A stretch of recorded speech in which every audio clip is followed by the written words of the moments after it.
जिनको लगता है कि हमारे घर में हमारे जीवन में ज्यादा समस्या है, खास भजन संहिता 51 को पढ़ेंगे, ठीक है। नित दिन भजन संहिता 51 को और भजन संहिता 91 को, दो को पढ़ेंगे। 91 51 क्यों? 51 में पाप क्षमा, जो हमारे पुरखाओं का पाप है, जो हमारे पाप है, जो हमारे गुप्त पाप है, उस सब के लिए इसमें क्षमा मांगता है। तो इसमें हम क्षमा मांग लेते हैं। और 91 में हम लोग वो आशीषित वचन है, तो हम इससे क्षमा मांग करके हम अपने ऊपर वो आशीष वाला वचन उतारेंगे, ठीक है। सभी लोग नोट कर लीजिएगा। भजन संहिता 51, भजन संहिता 91। जिनके पास पुराना नियम नहीं है, वो अपना सब चीज गूगल से सहायता लेते, तो इसको भी गूगल से सहायता ले लीजिएगा। गूगल पे भजन संहिता 51 खोजिएगा, वो आ जाएगा। Okay, hallelujah. तो आज हम भजन संहिता 51 ही चलेंगे, और आगे हम देखेंगे कि अगर टाइम बच गई तो 91 भी लेंगे। ओके। हे परमेश्वर, अपनी करुणा के अनुसार मुझ पर अनुग्रह कर। क्या कहता है? हे परमेश्वर, अपनी बड़ी करुणा के अनुसार मुझ पर अनुग्रह कर, अपनी बड़ी दया के अनुसार मेरे अपराधों को मिटा दे। क्या कह रहा है? अपनी बड़ी दया के अनुसार, अपनी बड़ी करुणा के अनुसार हम पे अनुग्रह कर, हमारे अपराधों को मिटा दे। कौन सी दया, कौन सी अनुग्रह, कौन से बड़ा चमत्कार किए हैं? वो मिस्र के लोग, मिस्र से इजरायलियों को जो निकाल के ला रहे थे परमेश्वर, तो उनको अपराधों को क्षमा करते हुए जो मांगता था उसका घटी को दूर करते थे परमेश्वर। 99 नगर पापी था, उसको नष्ट करने पर थे परमेश्वर, लेकिन उसको जब वो लोग क्षमा मांगा तो उनको क्षमा कर दिया परमेश्वर। तो उस करुणा को स्मरण दिलाते हैं हम लोग।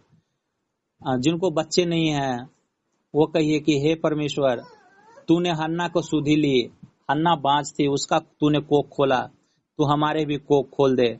मैं तुम्हें अपने बच्चे को मैं तेरी महिमा के लिए दे दूंगी। बांझ थी हन्ना, तो उसको एक भी बच्चा नहीं था, लेकिन जब ऐसा करके वो उन्होंने प्रार्थना किया तो उनको 7 और बच्चे हुए। हालेलुया। जिसका कोखे बंद था उसको 7 और बच्चे हुए। तो हम लोग को जितना दिए परमेश्वर, उसमें अगर वफादार रहें, और हम लोग अपने लिए नहीं, हम उनके लिए मांगे कि हम आपकी महिमा के लिए मांग रहे प्रभु, तो वो फिर देखिए कि वो कितना देने की सामर्थ्य रखते हैं। हालेलुया। उन्होंने कहा, मुझे भली भांति धोकर मेरा अधर्म दूर कर, और मेरा पाप छुड़ा कर मुझे शुद्ध कर। हमारा जो पाप है, जो पुरखाओं का पाप है, चाहे मेरा अपना पाप है, मेरे गुप्त पाप है, जिसको हम जानते हैं, चाहे जिसको हम जाने अनजाने में किए हैं, हमको पता भी नहीं कि ये पाप है और हमने किया है, या कोई ऐसा पाप की जिसको हमने काफी दिन पहले किया, हमें पता ही नहीं था परमेश्वर के बारे में, और हमने उसको नॉर्मल मांग के किया और हम उसको भूल गए थे। तो कहिए कि हे मेरे पिता, हमारे सारे गुप्त पापों को, सारे जाने अनजाने में जो भी पाप हुई है, जो भी हमने भूल चूक में किया है, जो भी हमको स्मरण भी नहीं है, वो सारे पापों को छुड़ा करके मुझे शुद्ध कर, अपने पाक लहू से हमें धो दे। मैं तो अपने पापों को, अपने अपराधों को जानता हूँ, और मेरा पाप निरंतर मेरे दृष्टि में रहता है। कुछ लोगों को पता है कि हमारा क्या पाप है, तो कहिए कि हे प्रभु, ये मेरा पाप तो हमारे आंखों में है, हम जानते हैं, इस पाप से मुझे शुद्ध कर, मुझे शुद्ध कर प्रभु। ऐसे करके प्रार्थना करेंगे। मैंने केवल तेरे ही विरोध पाप किया, और जो तेरी दृष्टि में बुरा है वही किया, ताकि तू बोलने में धर्मी और न्याय करने में निष्कलंक ठहरे। हालेलुया। उन्होंने कहा कि मैं केवल तेरे ही विरोध पाप किया है, और मैं तेरी दृष्टि में ही बुरा किया है, ताकि तू बोलने में धर्मी और निष्कलंक ठहरे। परमेश्वर हमेशा निष्कलंक ही है और वो धर्मी ही है। हालेलुया। और हम लोग जो है दुनिया की दृष्टि में तो पाप करते हैं, लेकिन उससे भले छुप करके हम कर लें, लेकिन परमेश्वर से छुप करके कभी नहीं कर सकते हैं। हालेलुया। उससे हम कभी भी छुप नहीं सकते हैं। उनका वचन कहता है कि दाऊद कहता है, तूने मुझे आगे पीछे घेर रखा है, आकाश में जाऊं तो तू वहां है, पाताल में जाऊं तो तू वहां है। आप हम जहां भी जाएंगे, समुद्र में जा छिपे तो तू वहां पर भी है। हालेलुया। योना नबी को धन धन धन धन अच्छा बसना। राखी देवी, आप नेहा को जोड़ लीजिए। सॉरी नेहा, आप हम में से हटिए, हम राखी देवी को बोल देते हैं, ठीक है।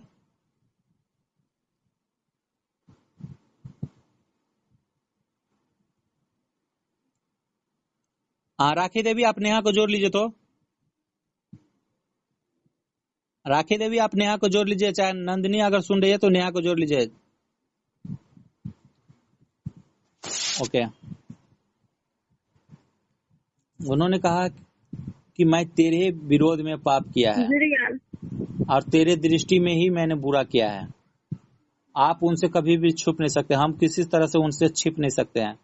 योना नबी समुद्र में के मछली उसको निगल लिया था और 3 दिन 3 रात उस समुद्र के मछली के पेट में रहा और वहां से उन्होंने प्रार्थना किया और परमेश्वर उसकी प्रार्थना को सुन करके उस मछली को आज्ञा दिया और वो मछली आकर के, किसी का कहना है कि वो मछली है, किसी का कहना है कि कोई जानवर है, समुद्री जानवर है, वो आकर के समुद्र के किनारे आकर के उसको उगल दिया। तो हम जहां भी छिप जाएं वहां से हमारी प्रार्थना को हमारी ओर उचित लगा के रहते हैं। अभी संजू देवी कहा कि हमने स्वप्न देखा कि हम गोसाई घर में सोए हुए थे, तो भले वो गोसाई से देवी देवता से परमेश्वर हमारे गुस्सा करते हैं, क्रोधित होते हैं और शैतान को लगा कि ये गोसाई घर में है तो परमेश्वर इसको यहाँ पे बचाने के लिए नहीं आएगा, तो भी तभी उसको कहा कि आप तो गोसाई घर में तुमको कोई बचाने के लिए परमेश्वर नहीं आएगा, आप तो तुमको कौन बचाएगा मुझसे। और उसने कहा हे पिता परमेश्वर मुझे बचाइए, और वो परमेश्वर उस शैतान को लगा कि यहाँ नहीं आएगा, लेकिन वो परमेश्वर वहां भी एंट्री कर गए। हालेलुया। आपको हम बताए हैं, कई बार बताए हैं कि बाथरूम के सीट पर बैठ करके प्रार्थना करने वाला को बैंक में कैशियर बना, जबकि हम लोग जिस घर में रहते हैं उस घर को बार बार निपते पोतते हैं। जिस दिन खास करके उस दिन जब पूजा पाठ होता है उस दिन, जिस खास करके कोई छुआछूत हो गया, कोई मरनी हो गया, तो उस दिन निप पोत करते हैं। लेकिन वो तो सीट, तो बाथरूम वाला सीट तो एकदम गंदा ही सीट है, एकदम वो नामे से वो पूरा गंदा है। फिर भी वहां पे बैठ करके वो प्रार्थना कर रहा था, परमेश्वर उसको वहां पे सुन लिया। तो आपका जो परमेश्वर है, जिसकी आप महिमा करते हैं, जिसकी आप स्तुति करते हैं, जिसकी आप उपासना करते हैं, उसको कोई कहीं भी जाने से नहीं रोक टोक सकता है। हालेलुया। सारे पृथ्वी, सारे सृष्टि उन्हीं का हाथों का रचना है। हालेलुया। वो महान असामर्थी परमेश्वर हैं। आगे कहता है कि देख मैं अधर्म के साथ उत्पन्न हुआ और पाप के साथ अपनी माता के गर्भ में पड़ा। वो दाऊद कहता है कि मैं पाप के साथ अपनी माता के गर्भ में पड़ा और मैं अधर्म के साथ ही मैं पैदा भी हुआ हूँ। देख तू हृदय की सच्चाई से प्रसन्न होता है और मेरे मन ही में ज्ञान सिखाएगा। वो कह रहे हैं कि तुम हृदय की सच्चाई से, साफ हृदय वाला से तू प्रसन्न होता है परमेश्वर, और हमारा हृदय साफ है, हमने जो किया सो हम स्वीकार कर रहे हैं, तो मुझे क्षमा कर। और सच में परमेश्वर उसको पाप को, दाऊद के पाप को क्षमा किया था। तो जब दाऊद के पाप को क्षमा किया था तो केवल दाऊद के लिए ही ये वचन नहीं है, दाऊद के ही परमेश्वर केवल नहीं है, बल्कि हर एक इंसान जो परमेश्वर के वचन के ऊपर विश्वास करता है वो हर एक इंसान का परमेश्वर हो गया। हालेलुया। जूफा से मुझे शुद्ध कर तो मैं पवित्र हो जाऊंगा, मुझे धो और मैं हिम से भी अधिक श्वेत बनूंगा। हालेलुया। जूफा से मुझे शुद्ध कर, उन्होंने कहा कि अपने सामर्थ्य से मुझे शुद्ध कर दे, मुझे हिम के जैसा श्वेत कर दे, पवित्र कर दे।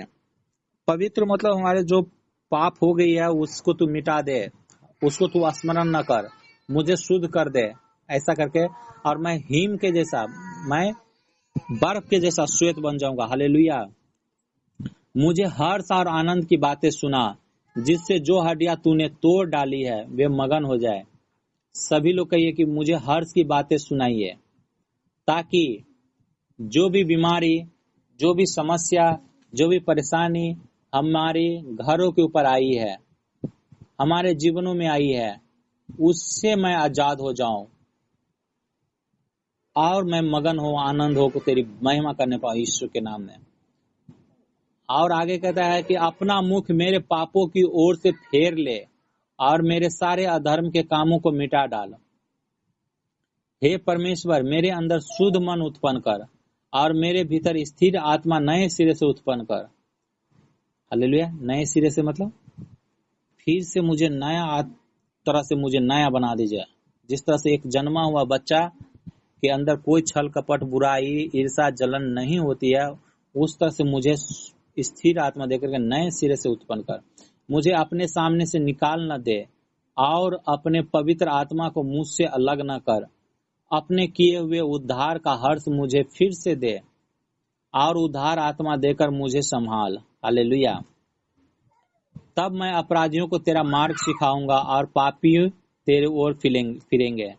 उनका कि मेरे अपराध को क्षमा कर, मुझे तू चंगा वाला निरोग तंदुरुस्त कर, ताकि मैं भी पापियों को तेरा और अपराधियों को तेरा मार्ग को मैं सिखाऊं और वो तेरे ओर फिरने पाएंगे। हालेलुया। हे मेरे परमेश्वर, हे मेरे उद्धारकर्ता परमेश्वर, मुझे हत्या के अपराधों से मुझे छुड़ा ले, तब मैं तेरे धर्म का जय जयकार करने पाऊंगा। उन्होंने जो हत्या किया था, उस हत्या के बारे में कह रहे हैं कि मुझे इस हत्या के अपराधों से मुझे छुड़ा ले। हालेलुया। हे प्रभु, मेरा मुंह खोल दे, तब मैं तेरा गुणगान करने सकूंगा। उनका मुंह बंद था ऐसा नहीं था, उनका मुंह खुला हुआ था, लेकिन वो कह रहे हैं कि तू मुझे धन्यवाद करने के लिए मुंह को खोल दे, मतलब मेरे जीवन में गवाही बना दे। हालेलुया। आप भी कहिए कि हे मेरे प्रभु, मेरे जीवन से, मेरे परिवार में से हर एक बुराई, हर एक समस्या, हर एक बीमारी, हर एक फिजूल खर्च, हर एक कर्जों से आजाद कर दे, छुटकारा दे और मेरा भी मुंह खोल दे, ताकि मैं भी तेरी गवाही दूं, तेरा धन्यवाद करूं, तेरा गुणगान करूं। हालेलुया। आमीन। क्योंकि तू मेल बलि से प्रसन्न नहीं होता, नहीं तो मैं देता। होम बलि से भी तू प्रसन्न नहीं होता। टूटा मन परमेश्वर के योग बलिदान है। हे परमेश्वर, तू टूटे और पीसे हुए मन को तुच्छ नहीं जानता। उन्होंने कहा कि तू मेल बलि, होम बलि मतलब बकरा बकरी जो चढ़ाते हैं, उससे, लड्डू से, जिलेबी से, इससे तू प्रसन्न नहीं होता है। तू टूटा मन को बलिदान के योग समझता है। टूटा मन मतलब हम लोग कोई कारणवश टूट गए हैं, अब हम लोग बिखर गए कि हम वहां भी गए, कोई नहीं मुझे ठीक करने पाया। हे परमेश्वर, तू मुझे ठीक कर दे, मेरे परिवार को सुधार दे, मेरे घराना को नशे से आजाद कर दे, बीमारी से आजाद कर दे, मेरे घर में कोई कमाने खटाने वाला बना दे। इस तरह से जब टूटा हुआ मन आप उसके पास लेकर के आते हैं, तो वो आपको परमेश्वर उसका समस्या का समाधान करते हैं। हालेलुया। और हे परमेश्वर, तू टूटे और पीसे मन को तुच्छ नहीं जानता है। जो टूटा मन से मांगता है परमेश्वर से, उसको परमेश्वर तुच्छ नहीं जानते हैं। प्रसन्न होकर के सिय्योन की भलाई कर, यरूशलेम की शहरपानों को तू बना। तब तू धर्म के बलिदानों से अर्थात स्वर्गवास, पशुओं के होम बलि से प्रसन्न होगा। तब लोग तेरी वेदी पर बैल चढ़ाएंगे। तब कह रहा है कि तू अपने यरूशलेम को शहरपनाह को तू बना, तब स्वर्गवास, सर्वाग, पशुओं के होम बलि से प्रसन्न होगा। तब लोग तेरी वेदी पर बैल चढ़ाएंगे। उसके बाद कह रहा है कि तू हमें आनंद कर दे प्रभु, आनंद कर दे, ताकि मैं आनंदित होकर के तेरी वेदी पे चढ़ाने पाऊं। हालेलुया। आप चढ़ाएंगे तो पर भी, नहीं चढ़ाएंगे तो पर भी, वो टूटे पीसे हुए मन वाले को से ज्यादा वो प्रसन्न होते हैं। हालेलुया। लेकिन एक जगह वचन कहती है कि इजरायली जब वो अपने विरोधियों से, दूसरे देश से लड़ रहे थे, तो वहां के देशवासी क्या किया, वो अपना बच्चे को बलिदान करने लगा। जब वो हारने लगा तो वहां के लोग क्या किया, बच्चे को बलिदान करने लगा, वो अपना देवी देवता को। और देवता को बलिदान करके, और उसके बाद वो जो है जीतने लगा। वो जो है इजरायली के ऊपर प्रबल होने लगा, इजरायली हारने लगा और वो जीतने लगा। परमेश्वर को क्रोध आया, परमेश्वर को क्रोध आया कि तुम देख रहे हैं कि वो लोग हार रहा है, तो वो अपना देवी देवता को प्रसन्न करने के लिए वो बलि चढ़ा रहा है, लेकिन तुमको इतना भी दिमाग नहीं है कि तुम हमको धन्यवाद भी करने पाओ। इस बात को लेकर के परमेश्वर चुप हो गए और वो इजरायली क्या हुआ, हार गया। आप सोच सकते हैं कि जिस इजरायली के समुद्र को 2 भाग किया परमेश्वर, मिस्र में तरफ पर 10 प्रकार के चमत्कार किए, ये चमत्कार को देख करके मन्ना बटेर खिलाया स्वर्ग से गिरा करके, ये चमत्कार को देख करके सारे अगल बगल के देश के राजा लोग डरते थे, कांपते थे। लेकिन ये लोग जो है इतना हठीला थे। ओके, 51 चैप्टर खत्म हो गई। दूसरे दिन 91 लेंगे, ठीक है। 91 भजन संहिता 91 कभी दूसरे दिन लेंगे, क्योंकि